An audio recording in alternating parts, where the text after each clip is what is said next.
Di setiap sujud, ada doa yang tidak terucap. Di setiap saf, ada harapan yang dipanjatkan. TH Sharaf Ali Karpet Malaysia terus diberi kepercayaan menggalas amanah projek naik taraf 2.0 kesinambungan wakaf daripada seorang penginfak budiman yang telah menceriakan 5 buah surau tahun lepas. Kini di Masjid Al-Istiqomah, Kampung Parit Mislam, Muar, kami bawakan karpet malakah warna biru, simbol ketenangan dan kesucian. Ditenun dengan 1 juta poin benang berketumpatan tinggi ketebalan 15 mm bersama span 11 mm, menjadikan 26 mm kelembutan yang dirasai setiap kali sujud.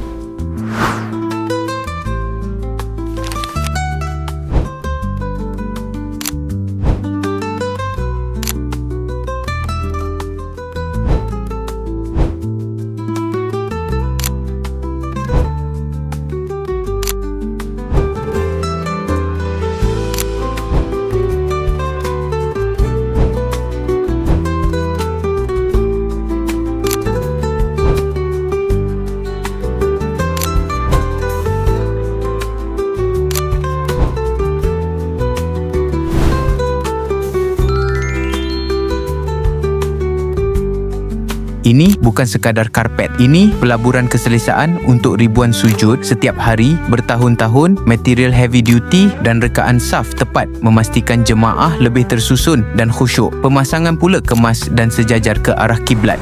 Bismillahirrahmanirrahim. Assalamualaikum warahmatullahi wabarakatuh. Saya Haji Ujang bin Haji Osman, Timbalan Pengurusi Masjid Al-Istiqomah, ingin mengucapkan setinggi-tinggi terima kasih kepada THS Karpet Muar yang dimiliki oleh Tuan Haji Abbas, yang mana telah memasang kapet baru di masjid kami dengan begitu cukup indah sehingga saya nak berkata apa-apa. Memang pemasangannya memang terlalu rapi.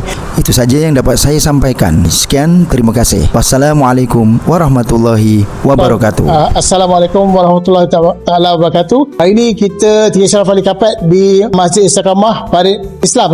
Dia diamanahkan untuk pasang kapet jenis malakah warna biru. Kapet dipasang cantik. Tadi pengurusi dengan AJK dengan semua pengimpak happy sangat. Terima kasih. Siapa nak pada pasang kapet boleh kontak kapet. Terima kasih.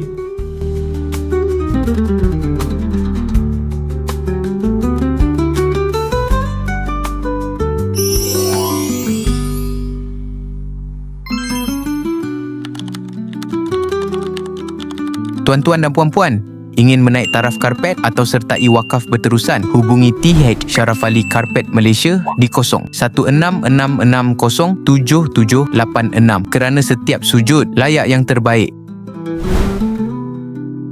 Karpet Masjid THS diperbuat dari kualiti yang terbaik.